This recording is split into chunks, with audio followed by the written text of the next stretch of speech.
Well, that's awkward. I don't really remember that happening. Anyways.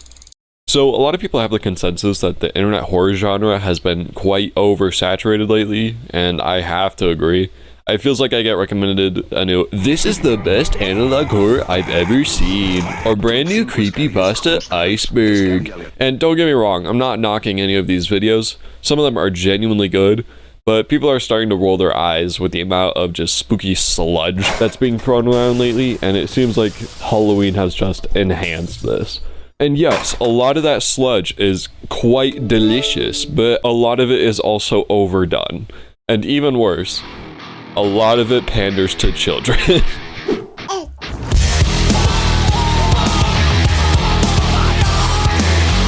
Wait, Michael Jackson. Raimundo2112 made a really good video about this happening with the Backrooms, so I'll just leave that in the description, but you probably have already seen it, to be honest, if you're watching this. But what I want to talk about today predates this sludge way far back in origin. It even predates this monster by around like 60 years. Our journey begins back in early 2008 on a completely normal and safe to use website called 4chan. I'm not going to pretend to know what 4chan was like back then, considering the fact that I was just a toddler too busy watching Arthur, but I hope it wasn't as bad as it would become. Our post centers around the user The Librarian, and according to Reddit, it's the first ever occurrence centering around our post topic. But it's probably already been debunked at this point that there's an even earlier post. It feels like every week, like, more information comes out that this topic has been like introduced earlier and earlier and earlier. This is just what Reddit agrees on is the first post for SCP. Item number SCP-173. Special containment procedures involve the following. Item is to be kept in a locked container at all times. When personnel must enter SCP-173 container, no 3 may enter at any time and the door is to be relocked behind them. At all times, 2 persons must be looking at SCP-173 until all personnel have vacated and relocked the container. Description. Move Site 19, 1993. Little is known about item number origins. It is constructed from concrete and rebar and was once painted with Krylon brand spray paint. SCP-173 is animate and malevolent. If given the chance, it will kill anyone within its line of sight. Its weakness, however, is that it does not move while being watched. Despite this paralysis, it is still highly dangerous, able to cover at least 2 meters in the literal blink of an eye. It typically kills by either snapping the victim's neck from behind or grabbing the victim's throat and strangling them. Whatever animates SCP-173 does not give it much force with which to break things. As seen above, a large room with unbarred windows is fully capable of containing it. Its grip is, however, unbreakable, as when it is not moving, the statue is as hard and strong as concrete. While left alone in its room, one can hear stone on stone scraping from within that is believed to be the sound or is a combination of feces and blood. We don't know where it comes from or how it arrived. The container will slowly fill with these substances. In order to ensure that bacterial growth within does not begin to damage the building it is contained in, and to maintain some level of sanitation, the enclosure must be cleaned on a bi-weekly basis. Oh, so he's just a weeping angel that shits. In all seriousness though, the post was the spawn of just a beautiful and really cool world, and in my opinion has a legacy that's aged like pretty fine wine. The SCP community has blossomed into a universe that is so wild that I can only give examples to show y'all how chaotic and fun it has spun into. By the way, SCP, for those confused, stands for Secure, Contain, Protect, and it follows a government organization that deals in the oddities and contains them in high security locations. And the numbers next to the name just means the code it goes by. If you want information on threat levels, here's a chart on the screen that talks about threat levels and types of anomalies. But we have a lot to get into, so let me just shout out a couple of my favorite SCPs. SCP-245 is literally just an RPG that you can play right now. It's such a fun idea. SCP-999, or the Blob, is just a cute orange slimy mass that just acts like a dog. And then there's SCP-2852, also known as Cousin Johnny, which is just a being that caused people to become psychotic cannibals when they're at parties or weddings. Yeah! I hope through these examples that you can see how wacky this franchise has gotten, but also how much care has been put into it. And the SCP community was only fueled once a game about it came out. SCP Containment Breach came out in 2012, 4 years after that original post, and 2 years before this goober released. It follows you as a D-Class. What the hell is a Class D personnel? Glad you asked, 2012 Markiplier. D-Class, also known as Disposable Class, is just normal death row inmates. I say normal like that's a good thing. That were forced into these labs for being test subjects, pretty much. We start off with 2 other guys being escorted into this room with this thing. Oh my bad, that's just the toilet weeping angel from the original post. Basically, our point is to get fed to this guy, but oh no, the door is jammed. Basically, the rest of this game follows our D-Class boy going around encountering different SCPs.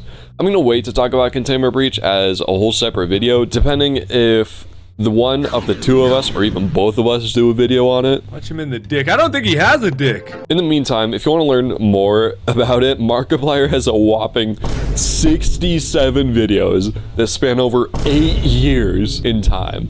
Like, I know people talk about his dedication to FNAF, but his dedication to SCP Containment Breach is wild. I talk about SCP Containment Breach because it's a good basis for this video subject, and yes, while I feel like I don't have to go over the entire SCP timeline, it's good to introduce both the franchise and SCP-173 to give you a sense of the genre and style that this franchise is in. SCP is pretty clearly horror adjacent, as well as being very solid science fiction. And with all of that as a basis, let me introduce you to a little game known as SCP Secret Laboratory.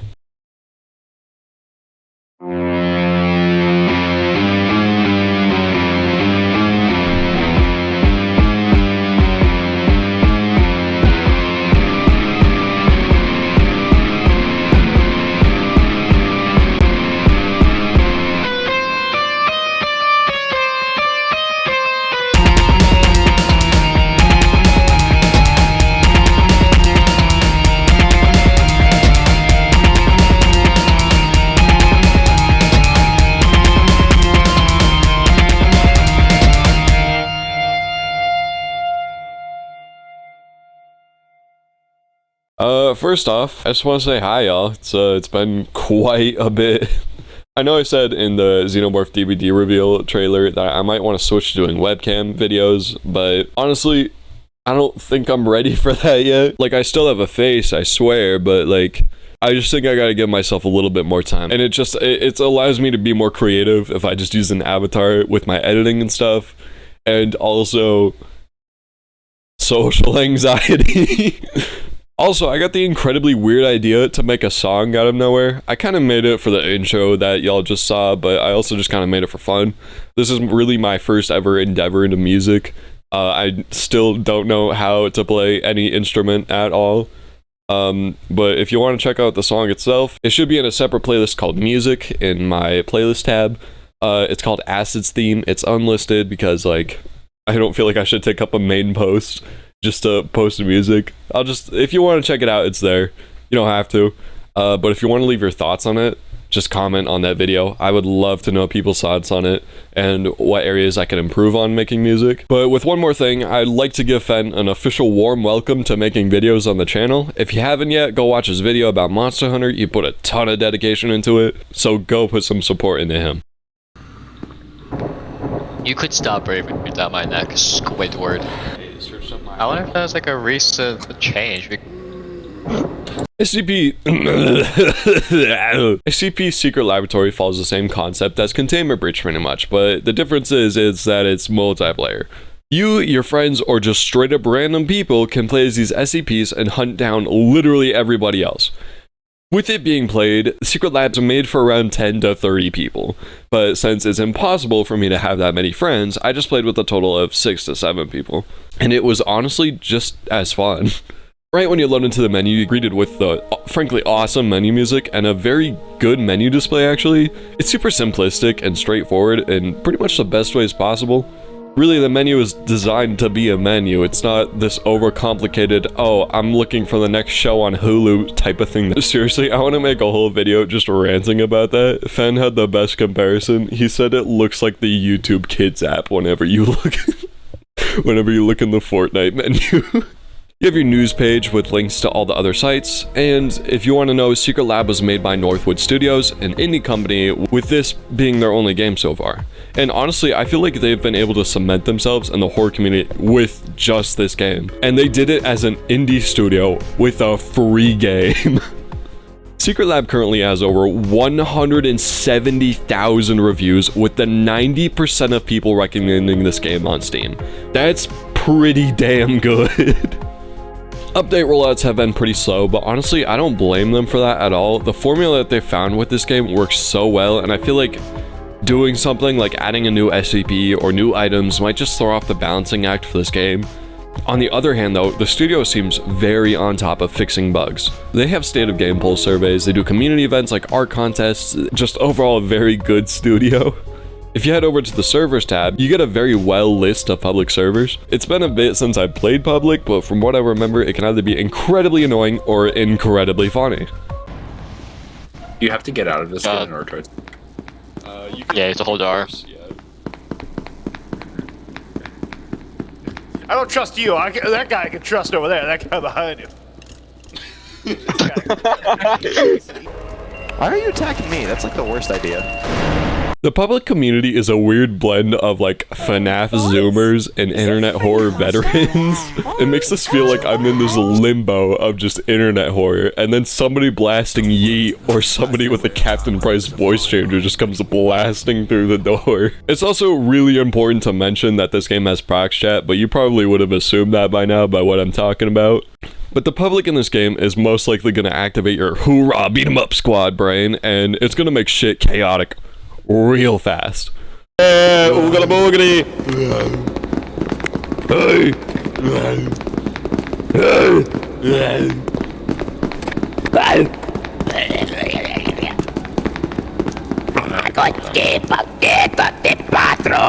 Anyways, continuing through the menu, we reach the settings that allow you to change the menu music. The best track is track 1. Literally no discussion. Track 1 is straight up amazing. We keep going and then into the operations guide. Oh, wait, hold on. Let's ignore this page. I'm your operational. No, don't click that. Don't click that. Let's just move on to the credits. Ooh.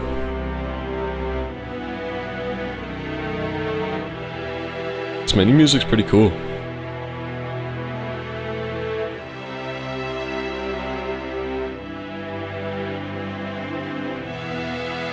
Whoa. Wait, whoa. Oh my god, what?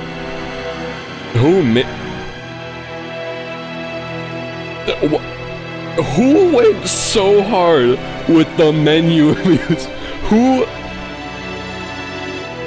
Who is the mastermind who crafted this song? This shit brought tears to my eyes. I looked to see who made the music for Secret Laboratory, and it seems to be made by Jacek Rogel and Ajora. At least I think that's how you pronounce both of their names. Ajora is the original composer of Containment Breach, and whose work can be heard in the really iconic nuclear detonation sequence.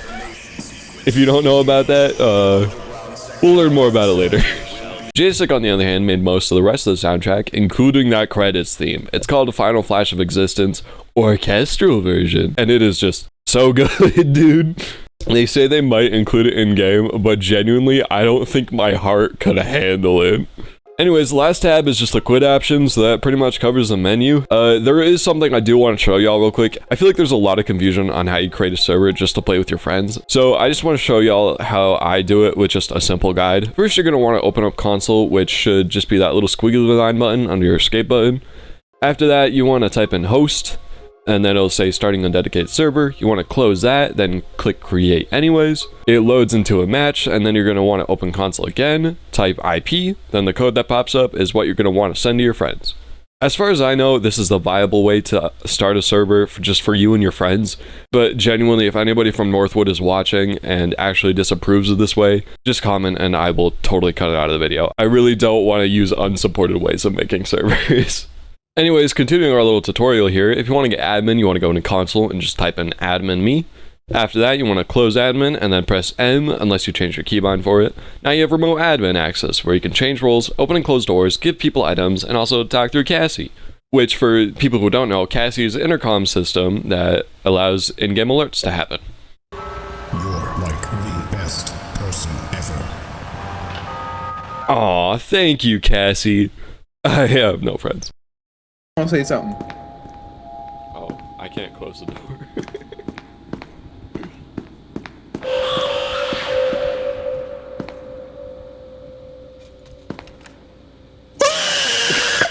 I feel like now it's time for us to start getting into the meat and the potatoes of the game.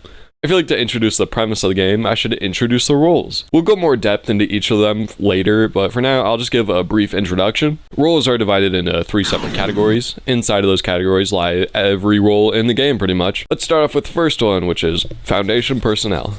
First here we have D-Class, or if you remember, is the same role from the main character in Containment Breach, and is the most common role in the whole game. We're fitted with an orange jumpsuit and a black beanie, and a very hippie style goatee.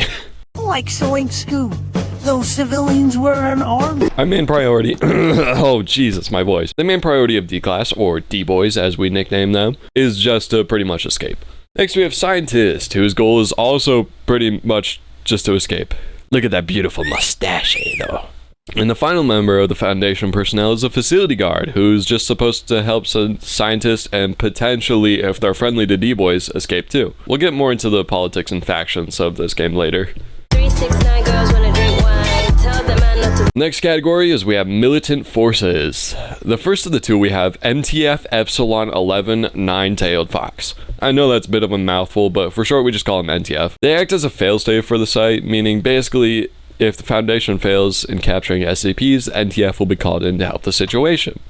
The second of the two is Chaos Insurgency. These guys are basically just pirates and they go and raid whatever they can without really picking a side, yarg.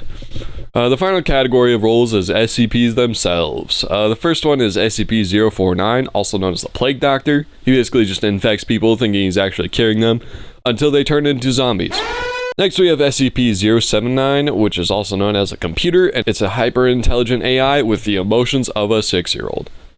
Who the hell comes up with these premises? After computer, we have SCP-096, also known as Shy Guy in some cases. He's just a pale, tall guy who cries and yells and attacks if you look at him. He's just like me, for real.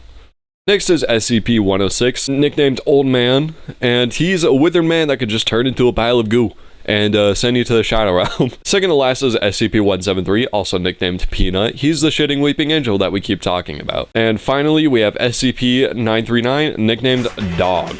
They don't really have eyes, so they focus on sound to travel, but the dog also has an impeccable ability to just mimic noises. Okay, and that's the incredibly brief summary of every base role in the game. We're gonna go more in depth with all of them later. I just want to introduce them for now at least. Basically, the premise is for Personnel and Militant to try and capture, quote-unquote, the SCPs before the SCPs kill them. Copy that. Copy that. Connor just took his hands off like a silly little idiot.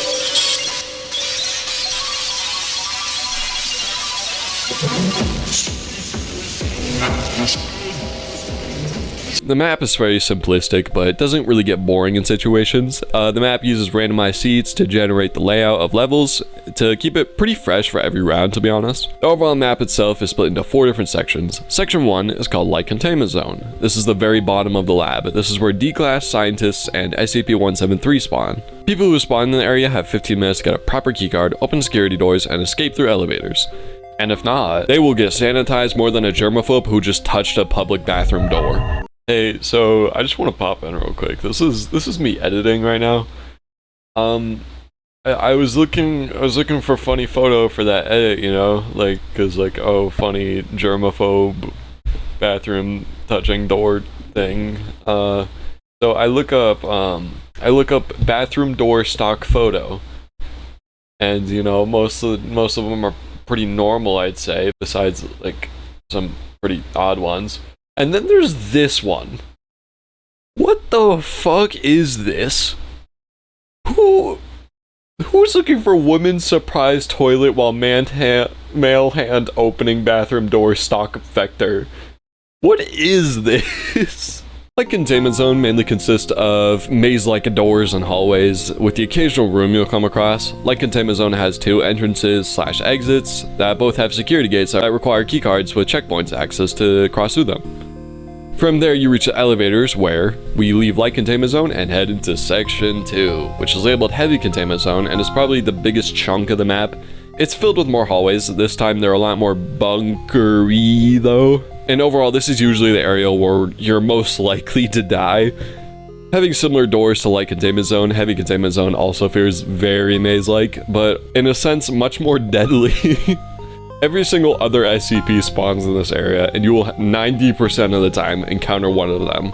But with increased danger, comes more danger. This zone has Tesla gates, which when walked near, activate on a timer. If you're not careful with your timing, you will get electrocuted and die. With all of this though, we have some things that don't actually murder your face. Pretty first notable thing that can be found is this elevator that leads to a certain area where normally 2 of the 6 SCPs will spawn. So if you're facility personnel, it's really no point in going down here, honestly. The other elevator area, on the other hand, is actually very important to personnel gameplay. So you would think that the very smart people behind the SCP program would have a failsafe, right? Well, they do. And it's a fucking nuke. This elevator leads to the Alpha Warhead, which obliterates all of the map except for the surface. But the nuke uses a 2-man system to activate it, having a switch in the nuke room itself and the other being completely on the surface. After you activate the warhead switch, you're able to then activate the surface one, but this switch can deactivate just as easily as it can be activated. And yes, SCPs can deactivate the nuke, which can lead to interesting situations. Continuing with Heavy Containment, we have a room with a locked door that when opened will have an upgrade table, not tabor, and a big chunky weapon called the Micro HID, which stands for Micro High Intensity Discharge. And basically it's a gun with a large amount of load time, but a large amounts of damage when it shoots. It shoots like a really big electric beam, kind of like the Tesla gates, and besides the nuke, it's your second best option for killing any SCP. I put a little asterisk next to second because there's one other way that might be better. The only other thing of note is the exits themselves for this area. Just like Light Containment Zone, there's 2 separate exits of doors, each leading not to an elevator this time, but to big spooky metal doors. Moving into our next area, we have the entrance zone that, everyone say it together, is full of maze-like hallways that lead to 2 exits. The entrance zone is the most office-looking area of the game. A lot of these rooms have fluorescent lights with like white and yellow colored walls, and they'll usually just have desks and cubicles, which give it a weird like 9 to 5, I gotta pick up the kids from school after this feeling. Like imagine your normal job is just going to a top security location that house unholy abominations that can murder you, and you're just a part of the team that does the monthly company spending and budgeting. Like, oh yeah, we went a little bit over on our paycheck last month, but Frank got killed by dog last week, so that should actually make up for it this paycheck. But this is one of the most unremarkable areas of the map, really because there's only 3 main reasons you would be going into this area: to get into Heavy Containment, to haul ass to the surface, or to blast the most ridiculous and whimsical shit over the intercom. Yes, there's an intercom, and it leads to probably the best moments that you will have in this game. It caps off the sheer amount of goofiness that it can behold itself. But this zone is the last quote-unquote real area of the map besides the surface, and when it lacks in personality, it makes up for the sheer amount of dead ends you will run into. Like, there are so many, it's ridiculous. If there was one area of the map that I would improve in this game, it would be here. I would add some more interesting areas, or at least make this area larger, because it feels weirdly easy to find the exit sometimes.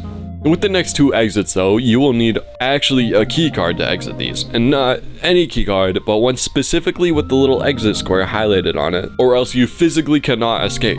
Unlike checkpoint doors, SCPs cannot escape these doors, so it can make nuke wins possible by not letting the SCPs escape and letting the nuke turn them to pretty much Chernobyl soup. There is actually also 2 SCPs that can walk through the store technically. We'll talk about them later. After getting through these doors, it takes you to another elevator, but instead of taking you to another floor, it just takes you to the surface of the base. The surface is the least intricate of all the areas, with also being the most open, only having 2 separate rooms aside from the larger areas or the building ledges that it has. The first of the rooms is the other nuke activation switch, but unlike the other one, this one requires a nuke feature on a keycard that is only attainable through the 2 hardest keycards to find in this game. Once the button is revealed and the switch below is activated, the nuke can from there be activated. The other room leads to a hallway, which leads to a separate area, which is technically considered you escaping the facility, quote unquote, but we'll get into that more too when we talk about roles more. And that's pretty much the entire map of the game. Like I said, it uses randomized seeds to keep it interesting and make every experience unique, actually. What's a skeleton's favorite meal? Spare ribs! I can't open this. Do we need a D card, C card, key card? What's a skeleton's favorite meal? Sandwich.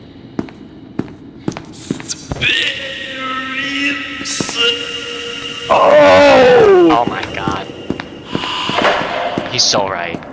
Before getting into the people and the playable SCPs, I'm going to focus on the item SCPs. Excluding the event items, there is currently 10 SCP items in the game, all varying in usefulness. The first of the 10 is SCP-018, or the bouncy ball.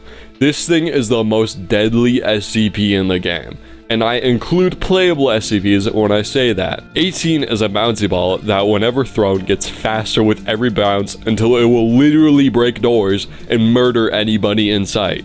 I think it's on par with the micro HID with how deadly it can be. That's why I hesitated to call the micro HID the second best way of killing SCPs due to the sheer amount of deadliness. If it's used by somebody correctly, cough cough fen, cough cough, it is so stupidly deadly. The next is SCP-207, which just looks like a Coke. When you drink it, you get a speed increase, but your health will slowly drain over time depending on whether you're standing, crouching, walking, or running.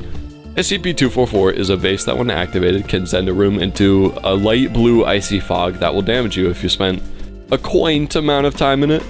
SCP-268 is just a hat. Just kidding. It's a hat that temporarily turns you invisible for up to 15 seconds. It has a recharge timer too, so you can use it more than once. It's pretty useful, I'd say. It's not useful for SCPs that rely on something other than sight. For example, you'll still be tagged by 096 if you're looking at him, and Dog will still see your footsteps and movements, so you can't really hide against them per se. SCP-500 is a bottle containing 1 pill that will heal you for all of your health and remove all negative status effects. It goes by the Panacea, and it is literally one of the most useful SCPs in the entire game. SCP-1576 is a box that allows players to wind it up for about 4 seconds. Then for 30 seconds, the living player is able to talk to spectators, which can lead to interesting situations. SCP-1853 is a mysterious green liquid that you can inject into your arm and improve your weapon manipulation skills, such as recoil and reloading. How this works, I have no idea, but you will see a green hue around your screen when you have it. SCP-2176 is one of the more unique ones, which at first it just looks like a basic light bulb. But when thrown, the light bulb will lock down and turn the lights off in the current room for 13 seconds. Okay, wait, let me show you the magic trick.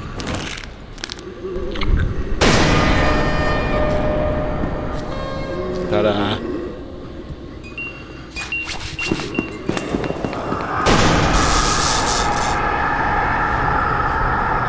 Ta-da! What a cool magic trick. SCP-230 looks like a bowl of candy, and you're able to take 2 pieces, but when you take more than that, your hands will literally fall off, and you will die. We'll get more into what each of the candies do when we talk about the Halloween update. And finally, there's SCP-914, which is easily the most important SCP to the core gameplay of this game. 914 lets you both upgrade and downgrade items and keycards. This makes it so you can get any keycard in the game to max level. So it makes it a pretty key point if you're any part of the facility personnel when playing. Fenn's about to be dead too. Yes, he is. Oh wait, no, this is Desmond, yeah.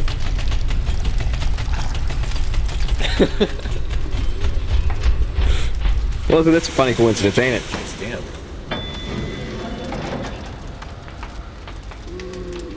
He's dead. He's dead. I am currently with Desmond, so.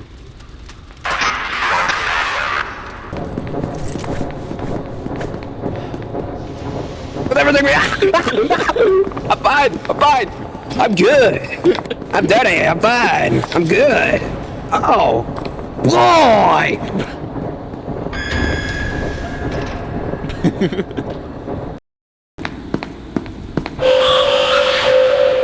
Do you guys know that feeling when the Skibbity Ohio toilet raise kicks in? It's like Sigma. Shut up. Shut the fuck up. So finally, we've made it back to rules, guys.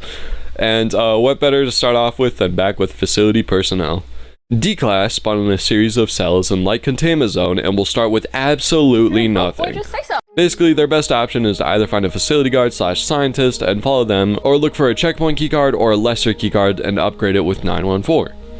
Being the most expendable class makes things pretty rough for D-Class, especially when you're unable to defend yourself. But if you do what you're told and are able to reach a pretty friendly MTF member who won't shoot you in the head, you can be arrested and escorted to the escape area where you yourself can become an MTF soldier. Or you could do things the difficult way and make it out yourself or turn into Chaos Insurgency, and just straight up release havoc from there. D-Boys are the most likely target to get killed by both SCPs and MTF, so if you're not going to side with MTF, it's better to try and be sneaky, and stay away from others as much as you can, or at least just comply with facility guards. D-Class are mainly sided with Chaos, but really, if nice enough, can comply with practically anyone, even SCPs at some points. Scientists will also spawn in light containment zone, but unlike D-Boys, they don't start off in cells, and they start off with a keycard and a medkit. Specifically the scientist keycard, which, wow, they gave a scientist keycard? Who could have seen that coming? Scientist keycards are unable to open checkpoints, but can open doors to 914, where they can upgrade their keycard higher. The scientist has a fairly similar gameplay to the D-Class actually, but when scientists escape, they become MTF with no chance of them becoming Chaos. Scientists are mainly sided with facility guards and MTF. Facility guards is slightly different from the other role by the fact that they start off in a completely different area. They spawn in an entrance zone with a guard keycard, an FSP-9, light armor, a flashbang grenade, a radio, and a first aid kit. The guard just needs to help mainly the scientists escape. While both D-Class and scientists can quote-unquote escape and become different roles, security guards are stuck as a role for as long as they're alive, actually. Guards can access certain supply rooms, but other than that and their loadout, there's not really a ton unique to them, and they side mainly with scientists and MTF. Mobile Task Force Unit Epsilon 11, Nine-Tailed Fox, starts off on the surface coming out of a transport helicopter. They start off with an MTF keycard, a crossspec, combat armor, a radio, and a medkit. MTFs basically act as the security guards, but on pretty much steroids, being able to access more areas that guards couldn't, and basically having better armor and weapons on them. Their main objective is to kill any SCPs remaining in the facility, and they mainly side with scientists and facility guards. Chaos Insurgency are basically the foil to MTF. Instead of making it their goal to restore order, they destroy and pirate and kill anything they can. They also can just straight up decide who they want to side to. SCPs can still win if there's Chaos Insurgency. Chaos Insurgency can pretty much win with anybody besides MTF and facility guards.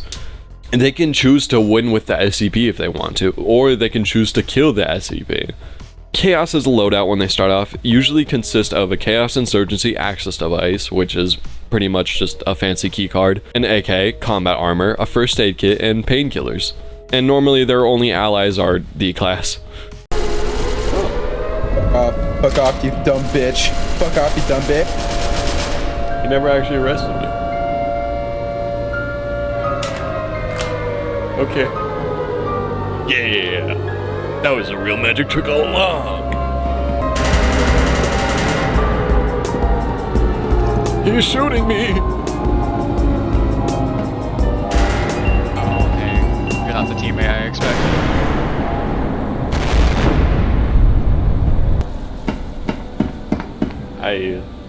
Hi. We like old men. We do. Go escape. Become a brethren. Okay. Hi, Ben. Hi. Are we running away? I don't even have any ammo to shoot you with, to be honest. Oh. I've exhausted all my options. Yeah, fuck you! Fuck you! MTF and Chaos easily make the game more interesting for people who have already died. Wait, everyone just say skivity toilet. Just keep saying skivity toilet as he kills us. Oh shit. I'll annoy this. Oh shit. Oh shit. Oh shit. Oh shit. Skibbity toilet, skibbity toilet, skibbity toilet, skibbity toilet, skibbity toilet, skibbity toilet, skibbity toilet, skibbity toilet, skibbity toilet, skibbity toilet, skibbity toilet, skibbity toilet, you spawn camping narcissistic bitch! Both work on a token system where after an amount of time, the game will use chance to pick whether dead players will spawn as MTF or Chaos. The first spawn will most likely always be MTF, but after that, more and more tokens will be added to the Chaos, increasing their chances to spawn. It allows death to be non-permanent, continuing the sheer wildness of the game itself. Alright, let's move back to the playable SCPs and finish this because I'm running out of mental capacity by the minute now. I'm going to separate them into two separate sections, SCPs that can spawn with any amount of players and SCPs that need 10 or more players to work. Or in other words, SCPs that need another SCP to work with them. Let's start off with the any amount group. The first one I want to focus on is back on SCP-049, or as you may remember, the Doctor. The Doctor spawns in heavy containment and has 4 different abilities. The first is his general attack, also called fucking cardiac arrest. He literally kills them by giving them a heart attack. Doctor is legitimately as deadly as your local McDonald's. His other abilities include Good Sense of the Doctor, which allows the Doctor to see players' quote-unquote heartbeat, letting them speed up in chases. Resurrection allows the Doctor to respawn players he's killed within 15 seconds and turns them into zombies, or pretty much they act as his minions. Zombies get a smaller attack and normal movement speeds, but they're also considered SCPs themselves, allowing them to talk with the Doctor and other SCPs. The next one is SCP-106, also known as Old Man, where he spawns in Heavy Containment Zone. Funny little tidbit, but Old Man's actual name is Corporal Lawrence, but the community just decided to nickname him Radical Larry, which... for the sake of this video, I'm gonna keep calling him Old Man, but Radical Larry is one of the best nicknames I have ever heard. God, the SCP community is just so much fun. But 016 gets 3 separate abilities, the first one being his base attack where he does 30 damage, but when he hits, he also does corroding damage, doing up to 42 damage in corroding, doing a total of 72 damage in total with his attacks. If a player is hit while corroding, they will be sent to a pocket dimension where they will end up in a room that's slowly killing them. The room itself has 8 separate hallways where 6 of them will kill you if you go down, but 2 of them will send you back to the lab, giving you a literal 25% chance of picking a door that won't kill you. And yes, it is 100% random, so there's really no way you can plan an exit to take. It's just chance at that point. Another ability is the stalk ability, which lets him temporarily turn into a shadow on the floor and makes him just move faster. Also, Old Man has the ability to just walk through any door, making him one of the hardest SCPs to escape, considering that he can go into surface without having a keycard. And then there's also my favorite of his abilities, which is the Hunter's Atlas, which allows him to open a small map in the direct vicinity and allows you to teleport to any area you click on. I love that ability. It's just so unique and fun. After that, we have the most iconic boy himself, SCP-173, also called Peanut. Peanut takes a weird concrete design that actually changed midway through me recording this footage. They give him a smile, which is... It's something, man.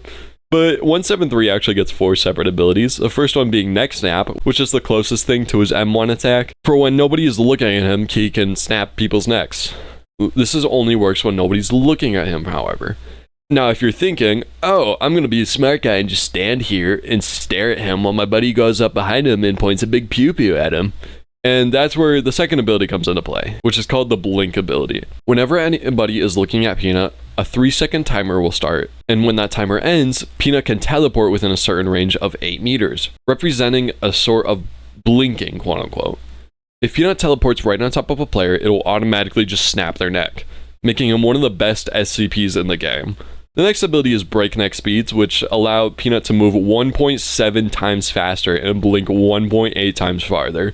The ability can stop manually if you press your ability button again, or 10 seconds after 173 has been spotted by somebody. Peanut's last ability is Tantrum, which allows him to literally take a dump on the floor. And it lasts for 180 seconds, it'll cause players to slow down while walking through, and gives them a status effect for if Peanut kills them while they have that status effect, it'll give them extra shield. The last of this section of SCPs is SCP-939, which is also called Dog, who has some, not gonna lie, some features. I did not mean features by that. No, that's not what I meant by features. 939 is probably one of the funniest and most unique SCPs to play in the whole game due to its ability.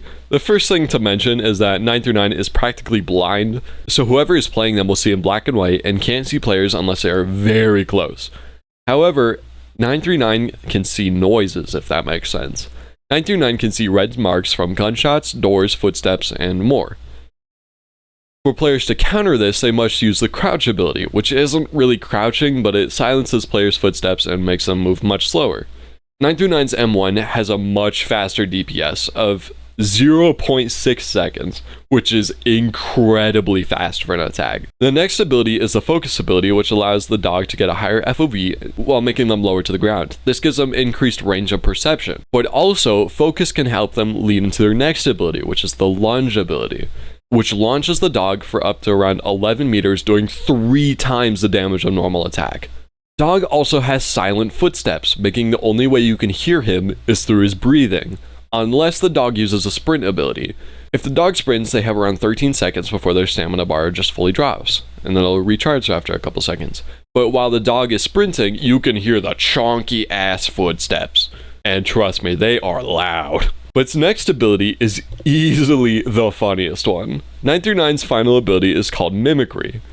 We'll come back to that left side in a second, but the right side allows Dog to mimic any of these sounds, including gunshots, footsteps, and any item use. There's just like cooldown for when you use sounds, but for the most part, it can be interesting. Hi, Dog. Hi, puppers. You're missing the top half of your eyes. Excuse me, what's that zipper noise supposed to be? The left side is straight up amazing. The left side represents player mimicry, which allows the last 4 seconds of a player's voice before Dog killed them to be used by 939 on a soundboard. Rogue right now.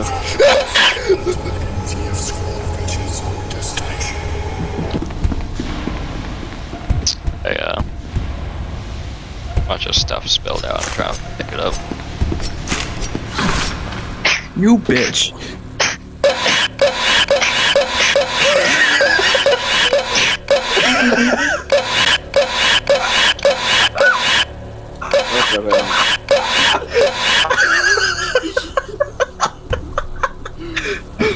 Things like this and the intercom make this game just pure gold.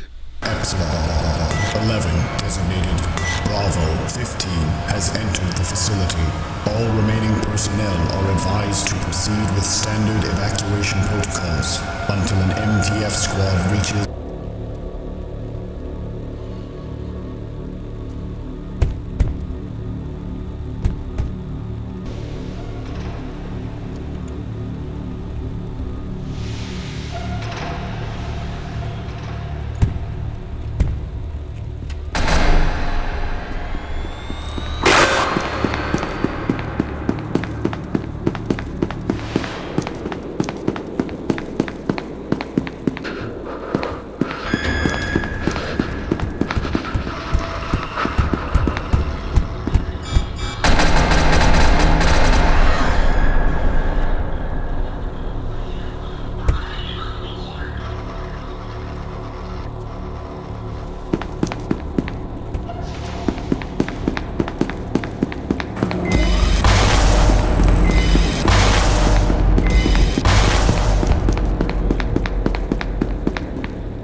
You bitch!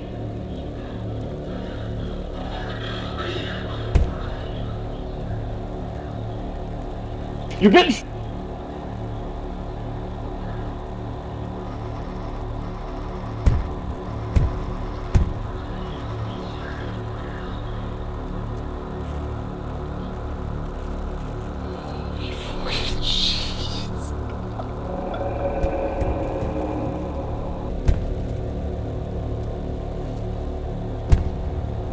The second section are SCPs that rely on other SCPs, meaning they can only spawn if there's another SCP in the game, which means you need 10 or more players to have them. There are only 2 that fall under this category though.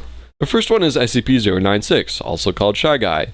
The big tall white guy that acts like a toddler. So basically just anybody that goes to U of A. SCP-096 gets 4 separate abilities, with one of them being passive. The passive ability, called Scopophobia, is the ability to enter rage mode whenever anybody is looking in his general direction or attacks him. He starts to become distressed at that point. When they choose to become distressed, they will slow down for 6 seconds and then enter a raging state where SCP-096 will continuously scream for up to 35 seconds. Practically going like full beast mode by breaking down doors and killing anybody in his path, with 2 of his other abilities. The first one being his M1, which is called Melee Swipe, which does 85 damage, and he's used to just smack down doors like they're cardboard. The second ability is his Charge Attack, which when used, you can't change the direction you're going in, you will go fucking sprinting down any hallway. His final ability is called Try Not to Cry, where 096 will just kind of crouch and can become silent, giving off the fact that he just disappeared, guys. I swear, he's gone. He's not here anymore. Yep, he's gone. The second of the 2 is SCP-079, or the Computer Toddler. Computer is easily the most complicated SCP to learn. He's incredibly vital for SCP teammates, while also being one of the least threatening SCPs. If you're like me and are new or bad at computer, it's very easy to lose personnel very quickly. Computer has a whopping 7 different abilities, and instead of dumb, stinky me reading about them, I brought in a computer specialist to explain them better than me. SCP-079 is one of the few anomalies that can actually talk. I wrote talk speak. SCP-079 is one of the few anomalies that can actually speak to players that aren't SCPs. Their voice will be pretty distorted though. The computer is mostly considered a support class since it has almost no way to directly attack anyone, instead of relying on their teammates to kill people. SCP-079 has 5 tiers that they can level up in by assisting other teammates, or killing someone with a Tesla gate. With each tier leveled up, they'll unlock new abilities, upgrade old abilities, and increase their AP, which is short for auxiliary power. At tier 1, they have 100 max AP and it generates at 1.2 AP per second. You can open or close doors for very little AP, and can also lock them while draining your AP. You can toggle elevators to go from one floor to the other, track which room an SCP is in, activate Tesla gates, track how many players and their specific roles there are, and the most important of them all, the ping. You can just do a generic ping anywhere, tell your teammates to go somewhere or look at something, but if you ping certain objects, they'll have different icons. Some of the most helpful of these being marking a human or a generator. At tier 2, you have an extra 10 max AP, regen it twice as fast, your target counter in the top left now shows more roles, and you gain access to one of the most powerful abilities if you have 1/7 free on your team. Costing 25 AP and lasting 15 seconds, you can turn off all the lights in a single room, making it pitch black, where Peanut can move and kill with no limits whatsoever. On tier 3, you get extra 15 max AP. Regen is 4.1 AP per second, and your target counter display is even more in depth. You can black out 2 rooms at once. The SCP tracker shows more than one SCP in a room, what direction they're facing, where they are in the room, and you can now use Lockdown. Lockdown costs a massive amount of 100 AP and will cancel your AP regen during the lockdown. Lockdown will close and lock all doors in a room for 13 seconds, but just the one room. Tier 4, 6.8 AP regen, 150 max AP. You can now black out 4 rooms, see an SCP's name on the tracker, have half the AP regen during the lockdown, and use the breach scanner. I've personally never even gotten to tier 4, or at the very least used this ability a single time, so this was completely new and I had to really research the wiki to figure out how it works. But basically you can toggle a room to start scanning it. It'll half your AP's regen, but every 20 seconds if a human is found in that room, it'll start blaring an alarm, telling whoever's in that room to leave right now. On the map, the scanned individual will have a sort of sonar radius around them. If their radius is within the scanned room, their location will be marked by 079 until they get far enough away. The less alive enemy roles the player has, the larger their radius will become. So if you're Chaos and there's only about 1 MTF alive, you're going to have a rough time getting away from the scanner. Tier 5. This is the point where the game decides it's gone on long enough and makes computer legitimately overpowered. You now have 200 max AP and regen at an insane rate of 11.2 AP per second. Your blackout ability now blackouts the entire zone. You can just turn off all the lights in an entire area like heavy or entrance. Imagine playing against 1/7 free and computer just turns off all the lights. That would be terrifying. Oh, and yeah, you can also toggle the nuke. It won't even contain you. It'll just switch your camera up to surface and you can't access any of the other zones. But also, you can't even cancel the nuke. Like, no one can. You better hope if your fellow computer teammate activates it, he's polite enough to let you know first, because if you're down in, like, light containment, you're goner. Goner? More like Connor, as in me. Fen also made an SCP video on his channel, so go check that out. It's where I actually got a couple of the clips from this video too. And with that, that technically ends the SCPs. I say technically because there's still one more we gotta talk about.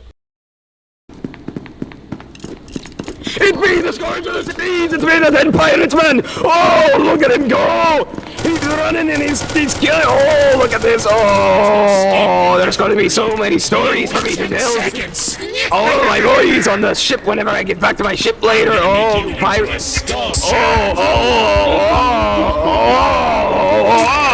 Took your breath away. Oh, hey, Connor. Yo, what's up, Connor? Yo, what's up? Yo, what's up? Yeah, yo, where's Ian? You know where Ian is? So recently, for Halloween, SCP released their Halloween update, adding the only new SCP released in over 5 years. God, I forgot how old this game is. SCP-3114, or the Skeleton, is the best in showing on how goofy SCPs are in this game. The guy just rattles around, spitting one-liners. Yes, he has damn one-liners.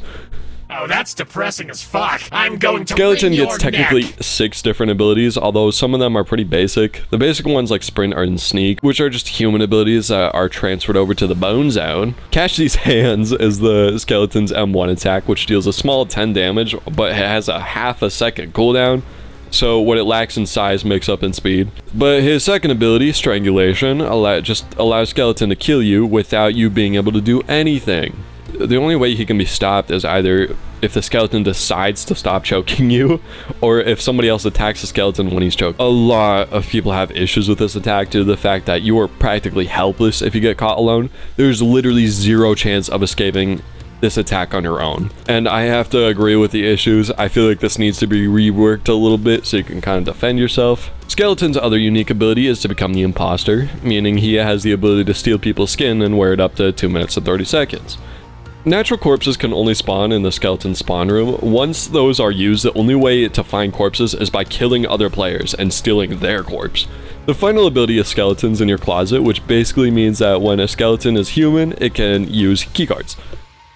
The skeleton can pick up anything, but is unable to use things like guns or other items. While they're still able to pick them up, they just can't use them. We did find out that skeleton can technically use light bulb, and skeleton can overall be pretty funny.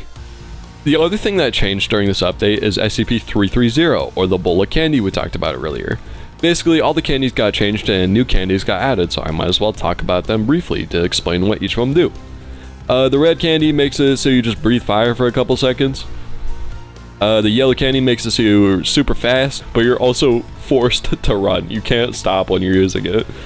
But it doesn't deplete your stamina, which is nice. The green candy gives you a ton of extra health, which is pretty useful. The blue candy makes us the Marshmallow Man. I'm just gonna let y'all figure out what the Marshmallow Man is. He's something. The purple candy gives you an adrenaline HP boost, which is pretty nice. The rainbow candy allows a mist of cloud around the floor to temporarily allow anyone standing it to quote-unquote cheat death. To be honest, I don't necessarily understand how this one works. The pink candy is well, it's the pink candy, guys. It's the pink candy. The orange candy makes us here incredibly bright, pretty much blinding any SCP in the area. The white candy allows you to be like old man, getting you the ability to walk through doors for a temporary amount of time. The gray candy makes it so you are very heavy, but also pretty tanky, trading speed for tank. The brown candy... What does the brown candy do again? It makes you shit yourself. The black candy gives you a completely random effect, including death. And the evil candy just, well, turns you evil. At the time of writing the script, it's unsure if the skeleton in the new candy will be added to the game normally, but I for sure hope the new candy stays at least. I feel like the skeleton needs to be reworked and tweaked a bit to be added to the base game, but I would love if they kept the funny Among Us bone guy. Guess what? Your mom.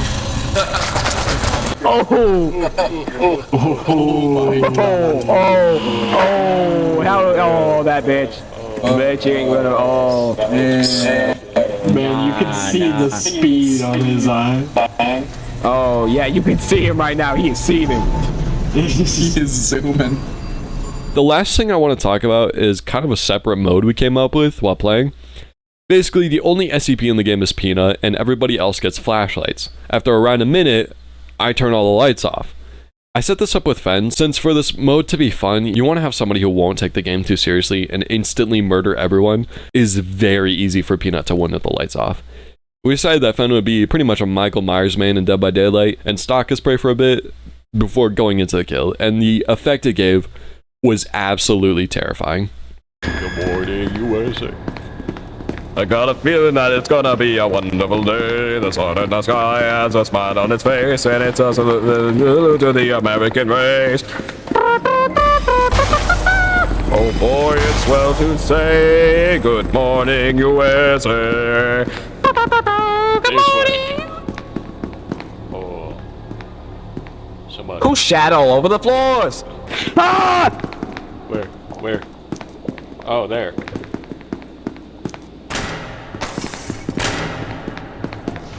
No. It sounded like danger nearby. There's danger! There's danger! There's danger! There's danger! Ah! We're fine. Containment zone overall. There's a flashlight. Oh, da casa. What? We should just play FNAF. Just hold these two doors. Okay, this is FNAF, but with big gun. So. Holy shit, it is FNAF. Ian? You alive out there somewhere? Oh god, I hear him. No! Behind him!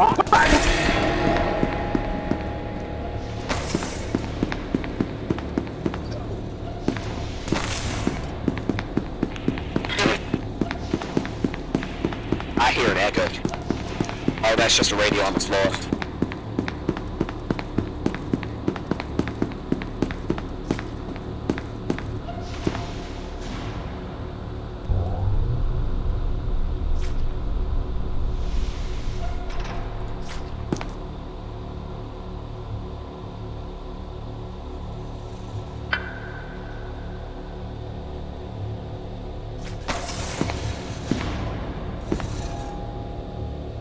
Hi, fan. Ew. That's gross.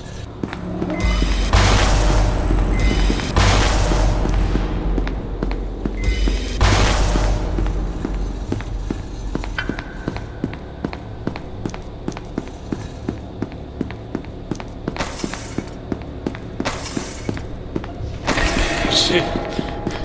Yikes. Okay.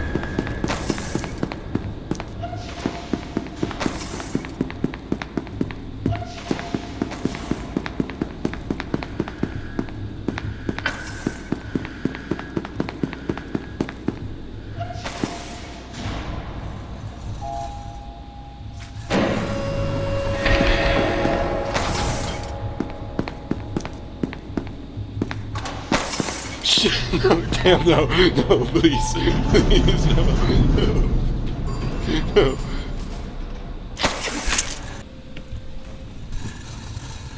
Go back. Yep. Back towards the elevator, back towards the elevator. Where the fuck are you going? Fuck. Hey, Fan. We can talk about this, Fan. You piece of shit. No. Stop it.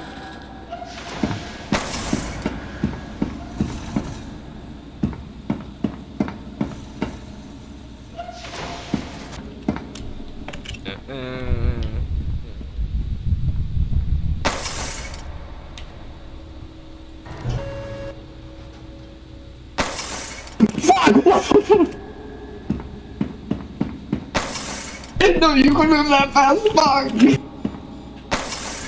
Wait, no.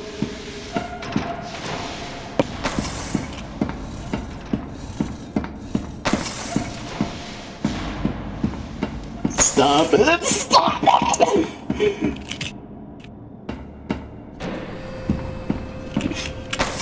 No! Fuck!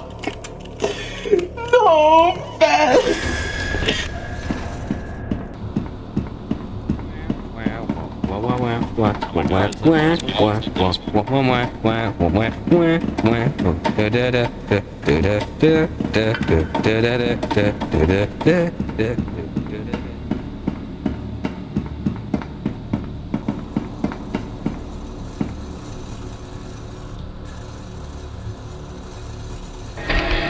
Hi. I didn't see you there, bud.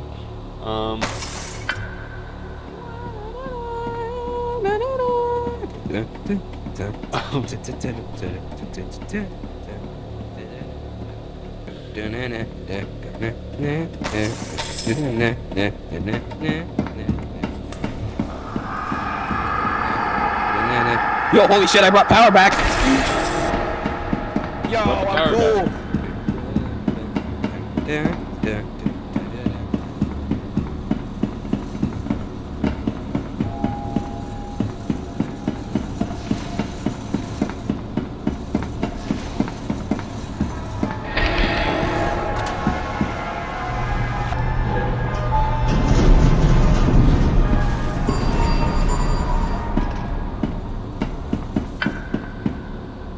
I'm back.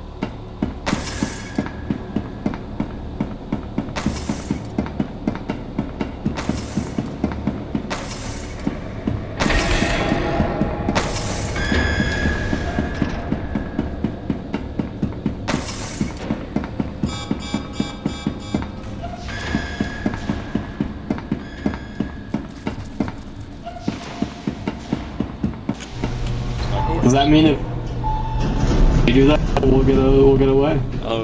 Let's try it.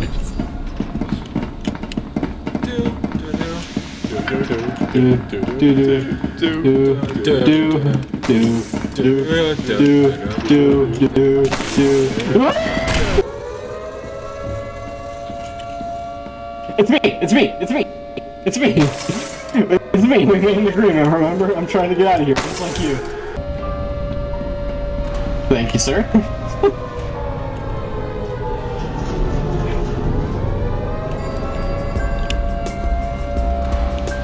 Sorry.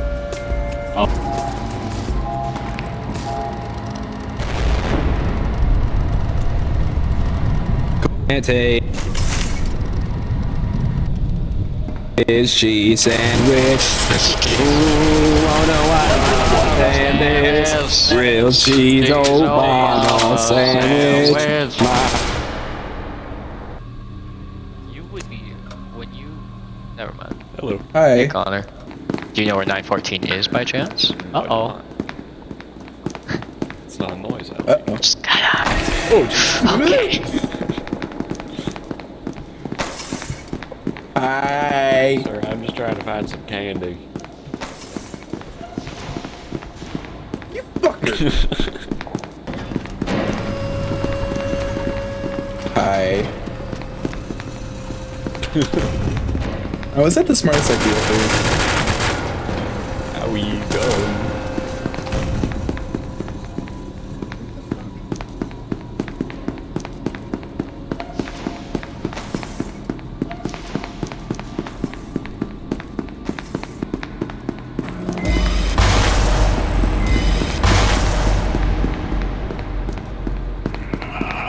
Oh, dear Lord. No. Oh, hi. Oh, hi.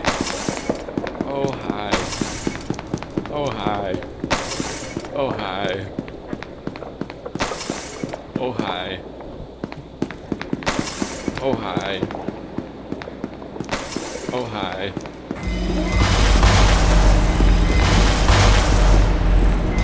Oh, hi.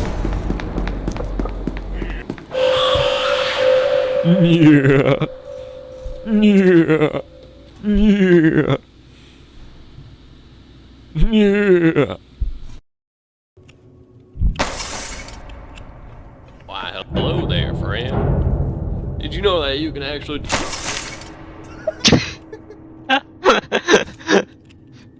That's pretty much everything on Secret Lab, honestly, and you may have noticed that we average around 6 to 7 players during these matches, and a lot of people say, no, the game isn't fun unless you have 10 or more people playing, but I honestly tend to disagree. If you're playing with the right people, this game can still be so incredibly fun, even more than if you have like 10 or more players. And yes, it does close off the possibility of naturally playing as 096 or computer, but still, man, it could be so chill and funny. If you're just willing to have some fun with your friends, just like grab a couple people with you and tell them to check the game out. It's free. I do highly recommend it. It's so much fun. Just to do a quick overview of channel news, yeah, Fen just posted his first video. And yes, I did open it so other people that I know are posting on this channel now. Basically, it means that I can have my friends talk about stuff they're passionate about too in this type of format. I'm honestly just really excited to have other people posting on here too. First off, it gives me a break from the upload schedule. Me and Fen did agree that we're each gonna try posting once a month, but if you want more content, I know Fen posts on his own channel. For content on this video too, I know Tyler said he might want to do his own project. I'll let him reveal that when he's ready. Now, me personally, I already know what I'm gonna be working on next, and I thought I might as well advertise it right here. But until that comes out, thank y'all for watching, and be the most beautiful people y'all can be.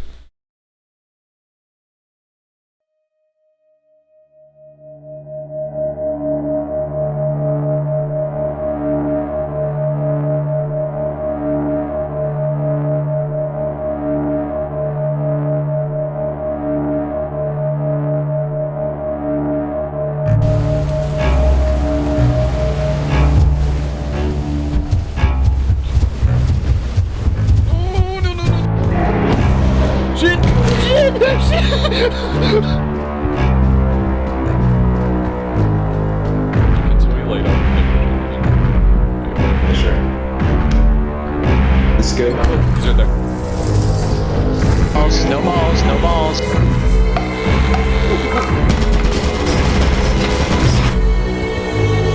Oh, Ben. That means. Oh no, no, no, no, no, no, no, no, no, no, no. Fuck. Put that in here. Sure.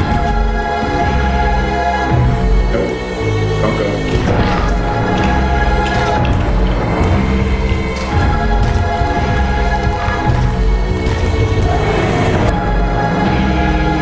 That would be a person. That's not me.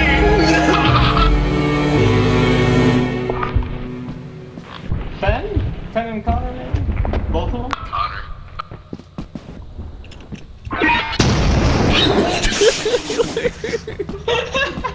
You didn't even notice.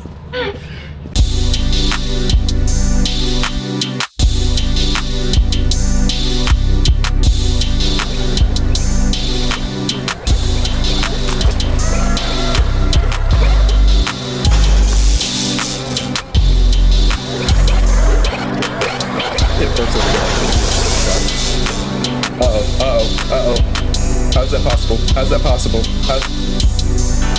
This ain't fair.